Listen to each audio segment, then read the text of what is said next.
हैदराबाद के पुराने शहर के इलाके भवानी नगर में हफ्ते की रात नामालूम अफराद ने एक रौडी शीटर पर चाकू से हमला कर दिया। तफसीलात के मुताबिक तालाबकट्टा के रहने वाले 30 साल मोहम्मद साबिर जो होटल के करीब खड़े थे कि नामालूम अफराद ने उनसे झगड़ा किया और तेज धार हथियारों से उन पर हमला कर दिया, जिसके नतीजे में वो जख्मी हो गए। जख्मी साबिर को फौरी तौर पर मुकामी लोगों ने अस्पताल मुंतकिल किया, जहाँ उनका इलाज जारी है। मुकामी पुलिस ने इस सिलसिले में मुकदमा दर्ज करते हुए मसरूफ तहकीकात है। शुबा किया जा रहा है कि यह हमला आपसी रंजिश हो सकती है।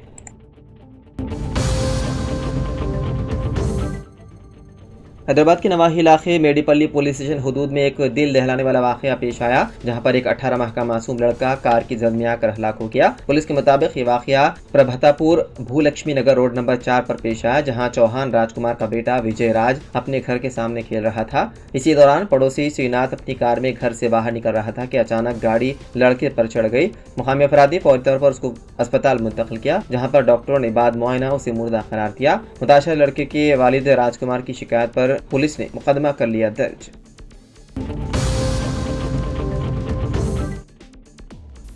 हैदराबाद के मदाफाती इलाके शमशाबाद में बेंगलुरु कौमी शाहरा पर एक भयानक सड़क हादसा पेश आया। शमशाबाद मंडल के पिद्दा शाहपुर में एक तेज रफ्तार लॉरी हादसे का शिकार हो गई थी।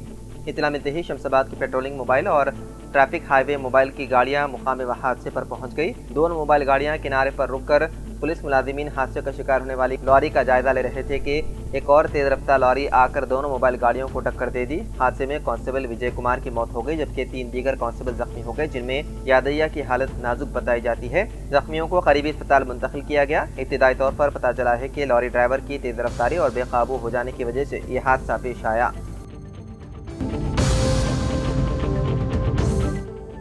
इलेक्शन कमीशन ने 4 रियासतों गुजरात, केरला, पंजाब और मगरबी बंगाल की 5 असम्बली सीटों के लिए ज़िमनी इंतखाब की तारीख का ऐलान कर दिया। उन हलकों में ज़िमनी इंतखाब के लिए 19 जून को वोटिंग होगी, जबकि नताइज का ऐलान 23 जून को किया जाएगा। ये सभी 5 सीटें इस्तीफ़ा या इंतकाल की वजह से खाली हो गई थी। जिन सीटों पर ज़िमनी इंतखाब होंगे उनमें गुजरात की कादी और वसावदर, केरला की नीलाम्बर, पंजाब की लुधियाना और मगरबी बंगाल की कालीगंज असम्बली सीट है। इलेक्शन कमीशन के मुताबिक जिन 5 सीटों पर ज़िमनी इंतखाब होने हैं उनके लिए नोटिफिकेशन कल यानी 26 मई को जारी की जाएगी। पर्चे नामजदगी की आखिरी तारीख 2 जून मुकर्रर की गई है। पर्चे नामजदगी की जांच 3 जून को होगी। 5 जून तक उम्मीदवारों को नाम वापस लेने का मौका दिया गया। उन सीटों पर सभी इंतखाबी अमल 25 जून से पहले पूरी की जानी है।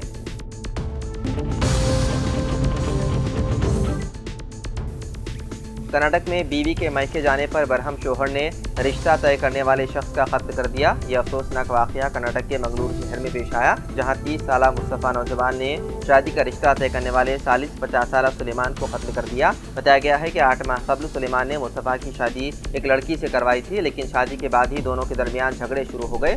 तकरीबन 2 माह कबल मुस्तफ़ा की बीवी झगड़ों से तंग आकर अपने मायके चली गई। बीवी के चले जाने पर मुस्तफ़ा ने शदीद गुस्से में सुलेमान को मौरद इज़ाल ठहराया। उसने ऐसी शादी करवाई जिसमें निबाह मुमकिन ना था। दोनों के दरमियान तर्क कलामी बढ़ी और झगड़ा शिद्दत इख्तियार कर गया, जिस पर मुस्तफ़ा ने अपने साथ लाई चाकू से सुलेमान की गर्दन पर वार कर दिया। सुलेमान मौके पर ही जाँ बहक हो गए। पुलिस ने इस सिलसिले में मुकदमा दर्ज करते हुए मसरूफ तहकीकात है।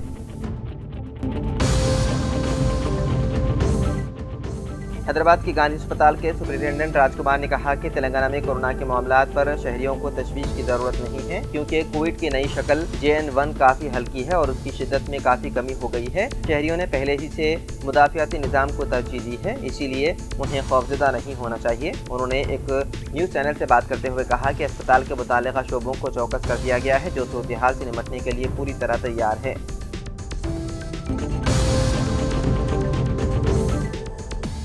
वज़ीर आला रेवंत रेड्डी फौरी अपने ओहदे से इस्तीफ़ा पेश करके उन पर आयद बदनवानियों के इल्ज़ामात का सामना करें। कारगुजार सदर BRS ने तेलंगाना भवन में मीडिया से बात करते हुए ED की जानिब से नेशनल हेराल्ड और यंग इंडिया के मुकदमे में पेश की गई चार्जशीट में वज़ीर आला का नाम शामिल किए जाने पर कहा कि BRS कई बरसों से ये बात कह रही है कि रेवंत रेड्डी ने तेलंगाना को कांग्रेस के ATM में तब्दील कर दिया है और अब ED ने इस बात की तौसीह कर दी।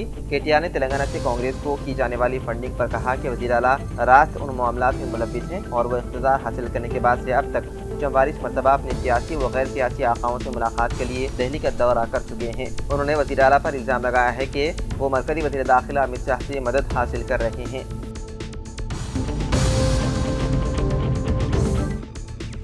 रियासत तेलंगाना के डीजीपी डॉक्टर जितेंद्र ने तेलंगाना में स्लीपिंग सेल की निगरानी करते हुए नाखुशगवार वाक़े को रोकने पर तवज्जो मरकूज करते हुए पुलिस कमिश्नरों और सुपरिटेंडेंट ऑफ पुलिस को हिदायत दी है कि वो रियासत भर में बंदूक के लाइसेंस होल्डरों और बंदूकों के इस्तेमाल का मुकम्मल जायजा लें। डीजीपी ने तेलंगाना में जारी करदा असलह लाइसेंसों की मौजूदा सूरत हाल का जायजा लिया और पड़ोसी इलाकों से रियासत में गैर कानूनी आतिशी असलाह की स्मगलिंग के बारे में तशवीश का इजहार किया।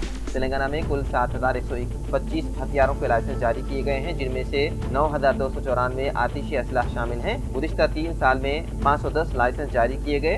डीजीपी ने पुलिस अहदेदारों को हिदायत दी है कि वो लाइसेंस दहिंदगान की छानबीन करें और लाइसेंस की तजदीद सिर्फ हकीकी वजूहात होने पर ही करें। उन्होंने खिलाड़ियों और शूटर्स को जारी किए गए लाइसेंस पर भी तवज्जो मरकूज करने की हिदायत दी, जो तवील अरसे से मुकाबलों में हिस्सा नहीं लिए। डीजीपी ने लाइसेंस होल्डर्स जिनका ताल्लुक हैदराबाद से नहीं है, उन्हें नोटिस जारी करने की हिदायत दी। तमाम हथियारों के लाइसेंसों को आर्म्स एक्ट साल 2019 की तामील की जानी चाहिए। लाइसेंस रिन्यूअल के लिए आतिशी असलाह का मुकम्मल जिक्र किया जाना चाहिए, वरना उनके लाइसेंस रिन्यूअल नहीं किए जाएंगे।